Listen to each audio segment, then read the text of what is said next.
बैठिए। हरे कृष्णा। सभी भक्तों का हार्दिक स्वागत है इस गया धाम में। आप सबके आशीर्वाद से मैं कुछ आप लोगों की सेवा करने का प्रयास करूंगा, वाणी सेवा।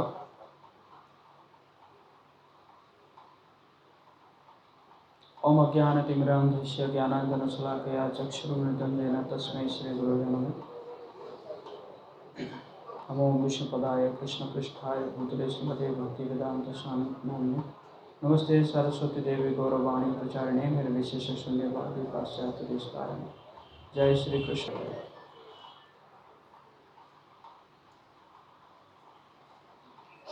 आप सब कंफर्टेबल है? किसी को नींद तो नहीं आ रही? थके हुए तो नहीं है? ट्रेन में अच्छी से नींद आई थी?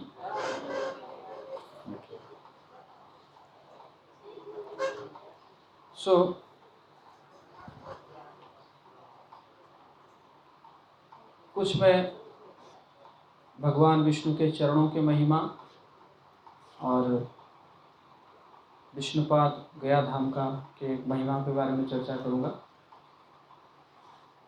और कुछ जगह आप जाएंगे उसके बारे में भी प्रयास करूंगा चर्चा करने के लिए।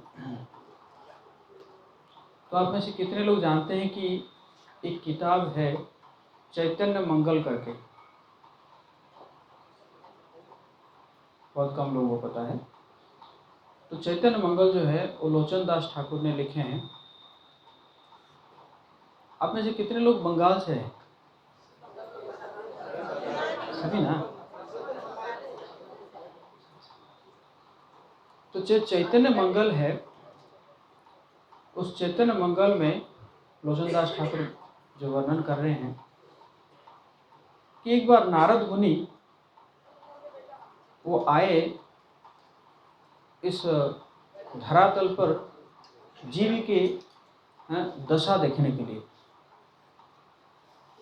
तो जब वो आए तो उन्होंने देख के बड़े दुखी हो गए कि ये जीव का क्या दशा हो गया है, कलयुग में जीवों का क्या दशा हो गया है। सभी अपने भौतिक कर्म में लगे हुए हैं और भगवान की भक्ति का नामो निशाना कहीं पे भी नहीं है। सब विवाह व्रत यही सब जो है, जन्म उत्सव, यही सब उत्सव मनाने में लगे हुए हैं। तो ये देख के बड़े दुखी हुए और नारद मुनि वो सोचे कि चलो मैं अपने एंड से थोड़ा प्रयास करता हूँ भक्ति का प्रचार करने के लिए। तो उन्होंने जो है बहुत प्रयास किया, भगवान का नाम लेकर वीणा बजा बजा कर। आप लोग एक भजन सुने होंगे, नारद मुनि बजाए वीणा राधिका रमण नाम। सुने होंगे। तो इसी प्रकार नारद मुनि वीणा बजाते बजाते भगवान का नाम ले रहे हैं। तो क्योंकि वो शुद्ध भक्त है, तो जैसे ही वो भगवान का नाम लेते हैं तो आप लोग सुने होंगे, चैतन्य महाप्रभु कहते हैं शिक्षाष्टकम में, नयनम गलद सुधारया वदनम गदगद रुद्धया गिरा पुलकेन चितं बपु कदा तब नाम ग्रहणे भविष्यति। अर्थात भगवान का नाम लेते हुए क्या होता है कि ये होना चाहिए, आंखों से अश्रु निकलना चाहिए, कंपन होना चाहिए शरीर में, गला जो है वो रुद्ध हो जाना चाहिए।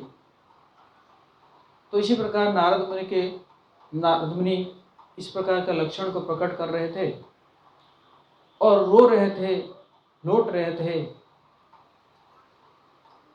तो जब ये जो भौतिकवादी लोग उसको देखते हैं, कहते हैं शायद पागल है, स्क्रू ढीला है, क्यों ये रो क्यों रहा है। वो समय में जो भौतिकवादी लोग देखते हैं ना कि ये लोग नाच रहे हैं, गा के कीर्तन कर नाच रहे हैं, नाच क्यों रहे हैं। मतलब उनको पता है कि नाचना सिर्फ कहाँ पे है, शादी ब्याह में नाचना है कि नहीं। बट ये भगवान का नाम लेते हुए नाचना, ये तो उनको पचता नहीं है। या तो कुछ लोगों को पता है नाचना तब होता है जब कुछ पड़ता है तब तक नाचना होता है। ऐसे कैसे नाचेगा व्यक्ति, है कि नहीं? तो इसी प्रकार जब नारद मुनि नाच रहे थे, ऐसे रो रहे थे, तो लोग ने सोचा कि शायद थोड़ा ढीला है।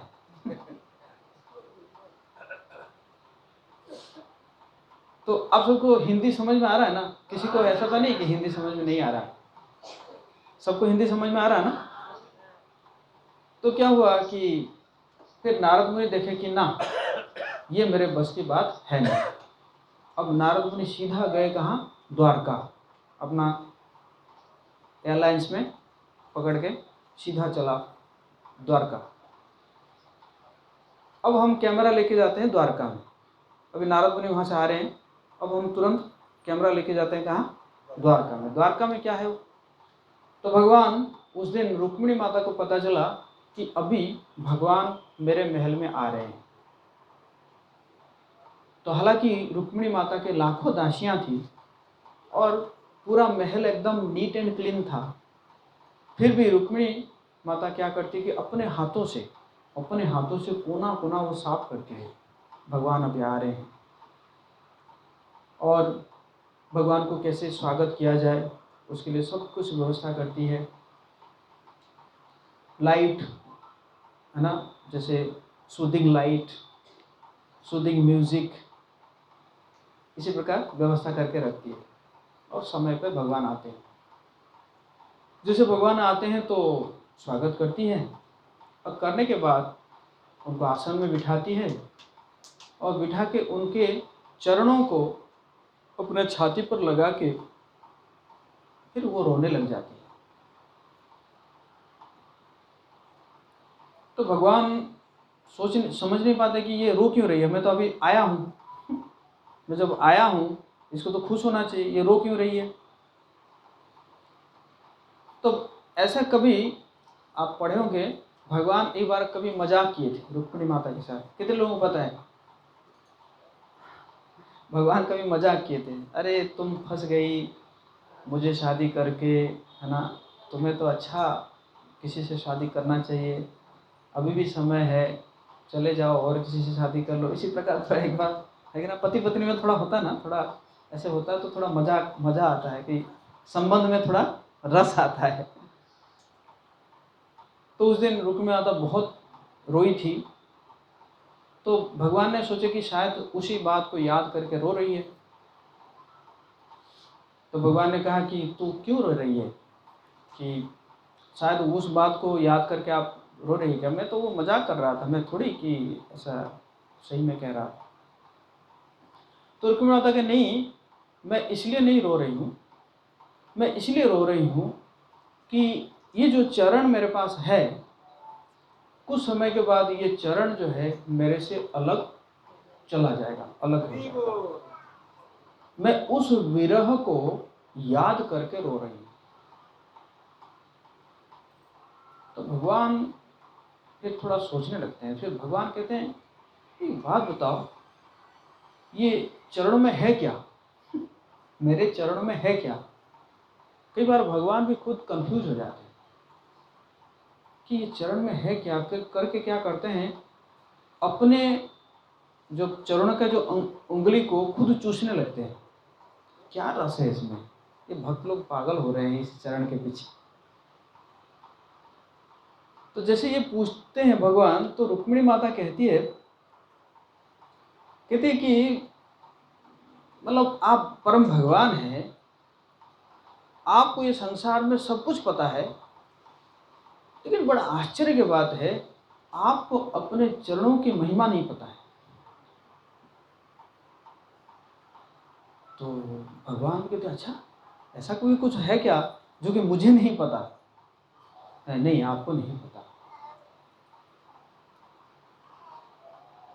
फिर वो चरणों की महिमा के बारे में बताती है कि कैसे आपके चरणों से जो है गंगा जी निकली है, वो तीनों लोग को शुद्ध कर रही है। और इसी प्रकार वो कहती है, और फिर कहती है कहते कि आपको अगर अपने चरणों की महिमा जानना है तो आपको क्या करना पड़ेगा, राधा भाव विकसित करना पड़ेगा। जब आप राधा भाव को विकसित करेंगे तभी जाके आप क्या कर पाएंगे, आप अपने चरणों की महिमाओं को जान पाएंगे। क्योंकि राधा रानी लक्ष्मी ये सब जानते हैं आपके चरणों की महिमा। तो इसी प्रकार ये वार्तालाप चल रही है और उसी समय नारद मुनि का फ्लाइट लैंड कर जाता है और नारद मुनि सीधा बिना परमिशन, क्योंकि वो किसी से परमिशन लेते नहीं है, वो कहीं पे भी घुस जाते हैं, सीधा अंतपुर में जो है घुस जाते हैं। और जब घुस जाते हैं तो भगवान देखते हैं कि नारद मुनि जो है वो क्या है, बहुत ही परेशान नजर आ रहे हैं। तो भगवान ने क्या हो गया नारद मुनि, आज आप इतना परेशान क्यों हैं? तो बोलते हैं कि भगवान बोलते हैं कि नारद मुनि बोलते हैं कि देखिए कलयुग का सीन मैं अभी देख के आया हूँ, बड़ा बुरा हाल है, कहीं पे भक्ति का नामो निशाना नहीं है। मैंने बहुत प्रयास किया लेकिन नहीं हो पाया, इसलिए आपको खुद चलना पड़ेगा कलयुग को के लोगों को उद्धार करने के लिए। तो भगवान कहते हैं देखिए अभी मैं सुन ही रहा था, अपने रुक्मिणी के मुख से मेरे चरणों की महिमा सुन रहा था, तो इसीलिए मैंने ये डिसाइड किया हूँ कि मैं अपना भक्त बनकर आऊँगा और अपने चरणों की पूजा करूँगा और अपने चरणों की भक्ति करूँगा, और वो है गौरांग महाप्रभु।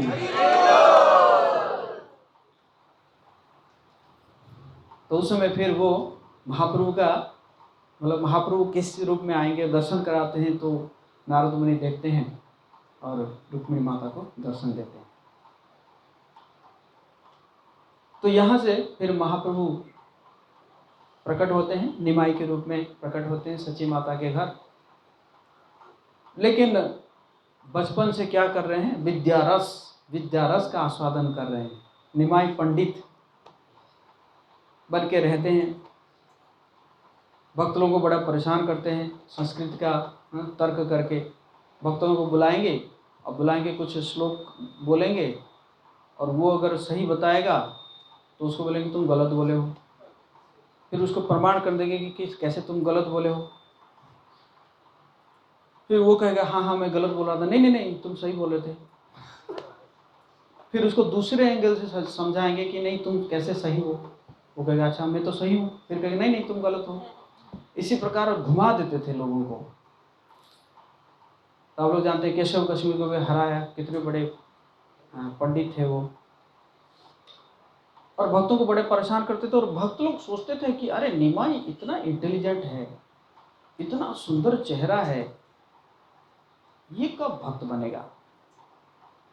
अगर ये भक्त बन जाएगा ना तो काफ़ी प्रचार कर पाएगा, ये ऐसे सोच रहे थे। लेकिन भक्त लोग भी खुद नहीं आते थे। कई बार ऐसा हुआ कि एक बार मुकुंद को पूछे महाप्रभु गंगा जी के तट पर, बोले ये गदाधर जो है वो मुझे देख के दूसरे रास्ता में क्यों चला गया? मुकुंद कहता मुझे क्या पता। बोले वो इसलिए गया है कि मैं उसको परेशान करता हूँ। और तुम लोग सोच रहे हो क्या, सोच रहे हो कि जो है मैं भक्त नहीं बनूंगा?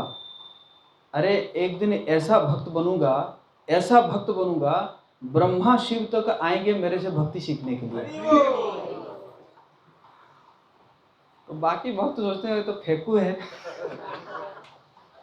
फेंक रहा है। तो इसी प्रकार करते करते जगन्नाथ मिश्र जो है अब प्रकट हो जाते हैं, क्योंकि विश्वरूप संन्यास ले लेते हैं। तो जब विश्वरूप संन्यास ले लेते हैं तो उस दुखी होकर फिर जगन्नाथ मिश्र प्रकट हो जाते हैं। जैसे जगन्नाथ मिश्र प्रकट हो जाते हैं तो महाप्रभु सची माता से परमिशन लेकर फिर आते हैं गया धाम।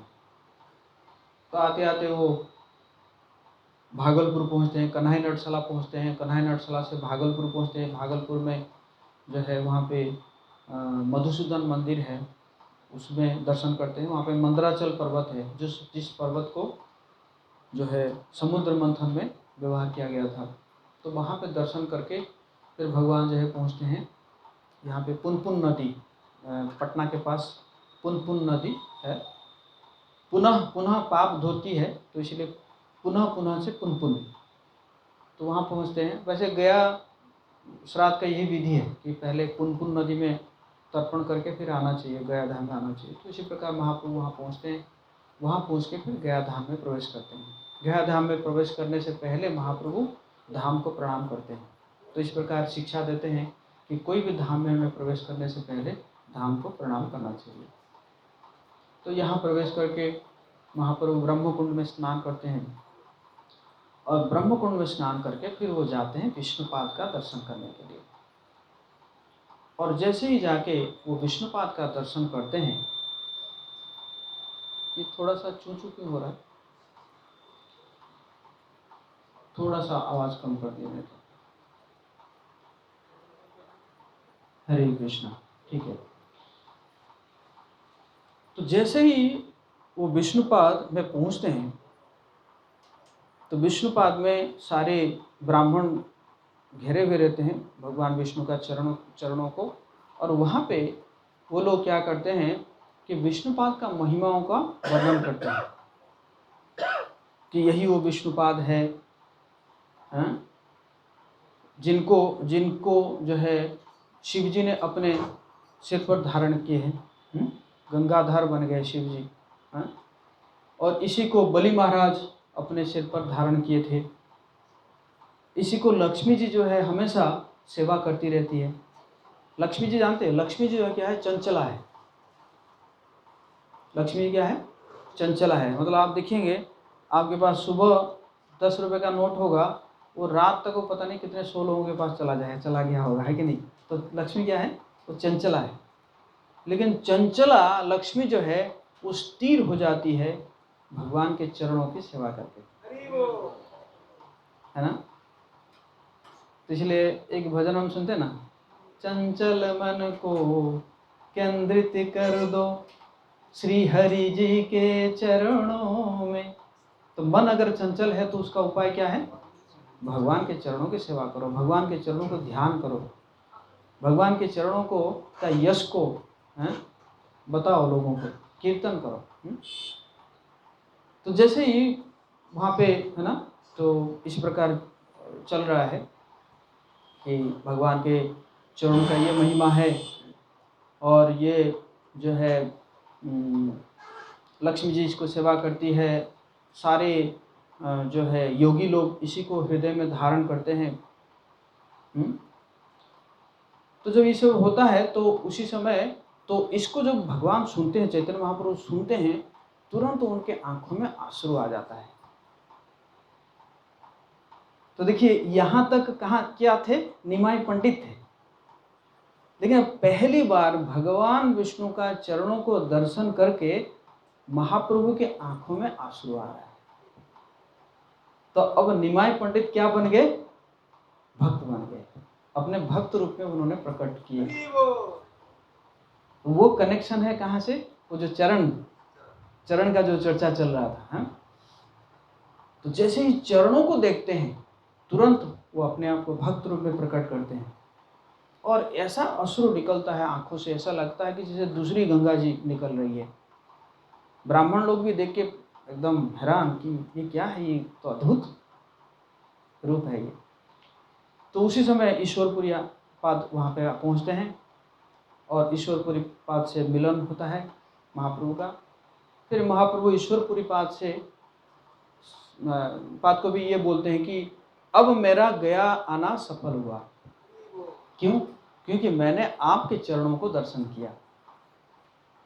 तो इसलिए हमारा तीर्थ सफल होता है जब हम किसी भक्त के चरणों को दर्शन करते हैं या भक्त के चरणों को सेवा करते हैं।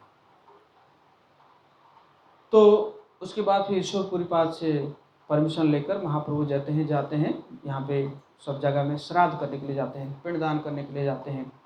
तो अक्षयवट, विष्णुपाद, फल्गु, उत्तर मानस, दक्षिण मानस, भीम गया, राम गया, हैं, और युधिष्ठिर गया।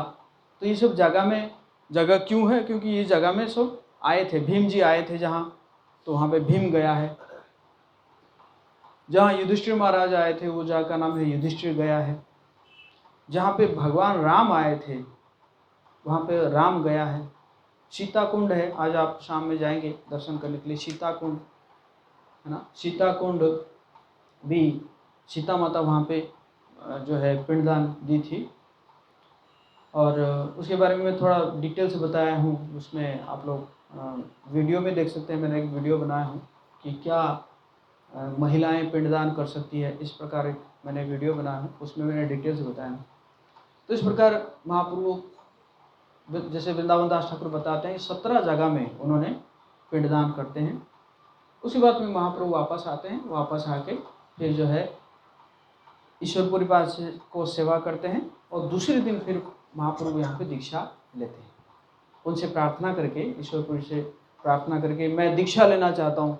ईश्वरपुरी पाद कहते हैं कि दीक्षा क्या, तुम अगर जान मांगोगे तो मैं जान देने के लिए तैयार हूँ। दीक्षा तो बहुत छोटी चीज़ है। तो फिर दीक्षा है ना, दीक्षा वहाँ पे दिया जाता है, मतलब महाप्रभु को दीक्षा देते हैं। और दीक्षा जैसे ही देते हैं तो महाप्रभु जो है वो रोने लगते हैं और महामंत्र का जप करने लगते हैं, हरे कृष्णा कृष्णा कृष्णा हरे हरे, हरे राम राम राम हरे हरे। तो इस प्रकार महामंत्र का जप करके बाद में फिर महाप्रभु जाते हैं, बनारस जाते हैं, और बनारस जाके वहाँ पे ईश्वरपुरी पाद को प्रकाशानंद सरस्वती को बताते हैं कि मैंने एक बार गुरु से पूछा था, किबा मंत्रो दिलो गुसाई किबा तार बल, जपित जपित मोई होइलो पागल, कि कैसे मंत्र आपने दे दिया कि मैं तो पागल हो रहा हूँ। तो इस प्रकार वहाँ से फिर जब महाप्रभु पहुँचते हैं, नवद्वीप में पहुँचते हैं, तो then he became a different personality. मतलब अलग, लोग कहें कि क्या हो गया इसको, गया जाके इसको ऐसा परिवर्तन आ गया इसमें, है कि नहीं। इस प्रकार आप भी प्रार्थना कीजिए कि गया में जाने के बाद भक्ति में और आगे बढ़े आप लोग, महाप्रभु की कृपा से। तो इसी प्रकार ये महाप्रभु का जस्ट मैं पास्ट टाइम बताया कि कैसे ये विष्णुपाद का क्या महत्व है। विष्णुपाद ये साक्षात विष्णुपाद है। वैसे ये जो गया धाम है ये गया असुर के नाम पर पड़ा है। गया असुर जो है उनको असुर का शरीर मिला था, लेकिन थे वो भगवान विष्णु के भक्त। जैसे प्रहलाद महाराज हुए, वृतासुर हुए, ये सब जो है असुर के शरीर में होते हुए भी ये लोग क्या थे, भगवान के भक्त थे। तो इसी प्रकार गयासुर भी भगवान के भक्त थे। एक समय उनका मन हुआ कि चलिए जो है भगवान विष्णु से प्रार्थना करते हैं, तपस्या करते हैं, भगवान विष्णु को प्रसन्न करते हैं और कुछ ऐसा करते हैं ताकि जीव का कल्याण हो। तो उन्होंने बहुत तपस्या किए, तो भगवान विष्णु प्रकट हुए, बोले कि क्या चाहिए बोलो। बोले आप जो है मेरे हृदय में प्रकट हो जाइए, और लोग अगर मुझे छुएंगे, मुझे दर्शन करेंगे, तो उनको नरक जाना नहीं पड़ेगा। तो भगवान विष्णु प्रसन्न हो गए और तथास्तु कर दी। और यही हुआ, और सबको पता चल गया क्या, गयासुर को दर्शन करने से, उनको छूने से नरक नहीं जाना पड़ेगा। लोग भर भर के पाप करते थे और आके जो है ऐसे करते थे तो नरक जाना नहीं पड़ता था। तो यमराज जी डिस्टर्ब हो गए, क्योंकि यमराज जी का काम है सुधारना लोगों को, पापियों को सुधारना, लेकिन वहाँ पे खाली पड़ने लगा। तो यमराज जी गए, ब्रह्मा जी को बोले, तो फिर ब्रह्मा जी ने कहा कि एक काम करते हैं, उसको कैसे करके एक जगह में इंगेज कर देते हैं ताकि ये ज़्यादा घूम ना सके। तो ब्रह्मा जी आके बोले कि तुम्हारा शरीर जो है बड़ा पवित्र है, और हम बहुत विशाल शरीर था उसका, 5 कोस उसका शरीर था, है ना। तो बोले कि तुम्हारे शरीर के ऊपर हम यज्ञ करना चाहते हैं। तो खुश हो गया कि चलो, और महत् कार्य होगा मेरे शरीर के ऊपर। तो ब्रह्मा जी ने यहाँ पे जितने भी लोग थे सबको ब्राह्मण संस्कार देकर उनको सबको लगा दिए कि चलो यज्ञ कंटिन्यू होना चाहिए। लेकिन समस्या क्या है, वो शरीर था, वो शरीर हिलता था, तो हिलता था तो जो है यज्ञ हो नहीं पा रहा था। तो फिर देवताओं ने प्रयास किया कि शरीर को कैसे ना हिले। फिर उन लोगों ने भगवान विष्णु से प्रार्थना की, भगवान विष्णु आए, धर्मशिला पर्वत को रखे। और धर्मशिला का भी अलग कहानी है। धर्मशिला जो है वो यमराज जी की पुत्री है। तो धर्मशिला पर्वत को रखे, लेकिन फिर भी नहीं हुआ। तो आखिर में भगवान ने क्या किए, अपने चरणों को उस धर्मशिला पर्वत के ऊपर रख के उसको दबा दिए। तो गयासुर अभी भी है, नीचे है, और उसको भगवान ने कहा है कि रोज यहाँ पे क्या पड़ेगा, पिंडदान पड़ेगा, और उसका भाग जो है तुम्हें जाएगा। जिस दिन पिंडदान नहीं होगा तुम उठाना। तो इसी प्रकार जो है यहाँ पे रोज जो है पिंडदान दिया जाता है। तो बेसिकली जो पिंडदान है, वो पिंडदान यही है कि कैसे जो जीव जो है ना, वो कर्म के अनुसार कई प्रकार के योनि में चला जाता है, प्रेत योनि में चला जाता है, नरक का यंत्रणा भोगता है, लेकिन पिंडदान के माध्यम से उन लोगों को जो है इस चीज़ों में मुक्ति मिलता है। तो ये था कि यहाँ के बारे में। बाकी यहाँ पे शक्तिपीठ है,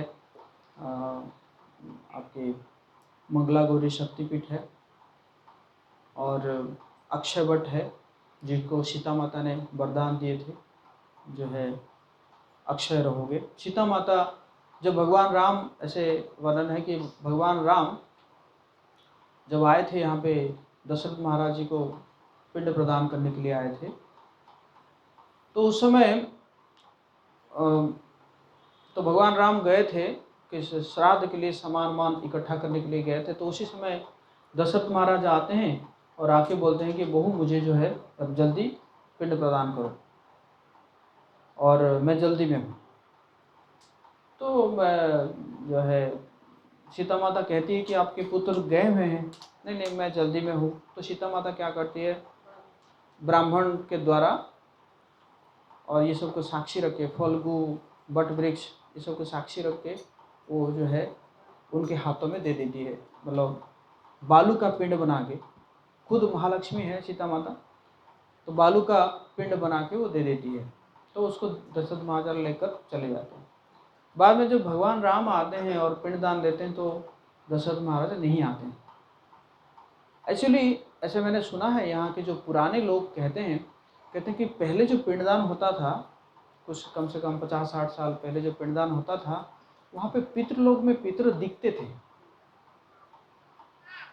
पिंडदान करके जो भी लोग जाते थे ना, तो उनको पितृलोक प्रसन्न होकर आशीर्वाद देते थे। अब नहीं है, मतलब ऐसे मैंने सुना हूँ, जो 60-70 साल पहले ऐसे ही होता था। तो इसी प्रकार भगवान राम ने कहा कि दशरथ महाराज क्यों नहीं आ रहे हैं। तो माता ने कहा शायद मैंने दे दी हूँ इसलिए नहीं आ रहे हैं। और ये सब साक्षी है, फल्गु साक्षी है, बट वृक्ष साक्षी है, ब्राह्मण साक्षी है। लेकिन सब लोग चुप रहे, क्योंकि वो लोग चाहते थे भगवान राम के हाथ से लेने के लिए, दान लेने के लिए। लेकिन वट वृक्ष जो है उन्होंने साक्षी दिया कि हाँ माता ने की है। तो माता ने उसको वरदान दिया वट वृक्ष को, तुम अक्षय रहोगे। और अक्षय वट के सामने जो पिंडदान होता है, वो भी पिंडदान भी अक्षय हो जाता है ना, पितरों के लिए अक्षय हो जाता है। तो इसी प्रकार फिर लेकिन बाकियों को श्राप मिल गया, ऐसे हम सुने हैं। जैसे फल्गु है वो सुखी रहती है हमेशा, जो भी है। तो ये यहाँ के बारे में मैंने बताया। और बाकी भगवान विष्णु का चरण जो है वो साक्षात है।